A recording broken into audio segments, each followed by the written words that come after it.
విశాఖపట్నం సింహాచలం టెంపుల్లో ఎంత దారుణం! 7-8 మంది గోడ పడిపోతే చనిపోవడం ఏంటి? ఈ రాజకీయ నాయకులు చంద్రబాబు నాయుడు, ఉప ముఖ్యమంత్రి పవన్ కళ్యాణ్ ఏం చేస్తున్నారు? అప్పుడేమో తిరుపతిలో అనేక మంది చనిపోయారు.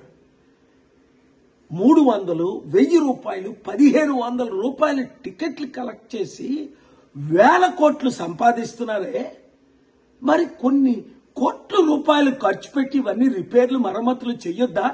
ఇంక వర్షాకాలం వస్తే ఇంకెన్ని టెంపుల్ అందుకనే లడ్డూ వివాదం టైంలో నేను సుప్రీంకోర్టుకి వెళ్ళి ఈ టెంపుల్స్ కూడా చర్చెస్ లాగే, మాస్క్ లాగే హిందూ ప్రీస్టులకి కమిటీలు వేయండి, రాజకీయంకు దూరంగా ఉంచండి అన్నాను. డిమాండ్ చేద్దాం, ఫైట్ చేద్దాం, మనల్ని మనం కాపాడుకుందాం. Thank you very much. Video share చేయండి. విశాఖపట్నం సింహాచలం టెంపుల్లో ఎంత దారుణం! 7-8 మంది గోడ పడిపోతే చనిపోవడం ఏంటి?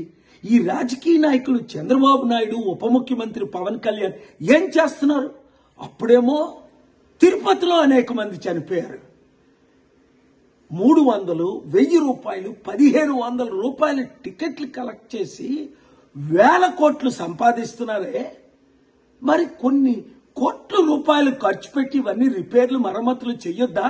ఇంక వర్షాకాలం వస్తే ఇంకెన్ని టెంపుల్ అందుకనే లడ్డూ వివాదం టైంలో నేను సుప్రీంకోర్టుకి వెళ్ళి ఈ టెంపుల్స్ కూడా చర్చెస్ లాగే, మాస్క్ లాగే హిందూ ప్రీస్టులకి కమిటీలు వేయండి, రాజకీయంకు దూరంగా ఉంచండి అన్నాను. డిమాండ్ చేద్దాం, ఫైట్ చేద్దాం, మనల్ని మనం కాపాడుకుందాం. Thank you very much. Video share చేయండి.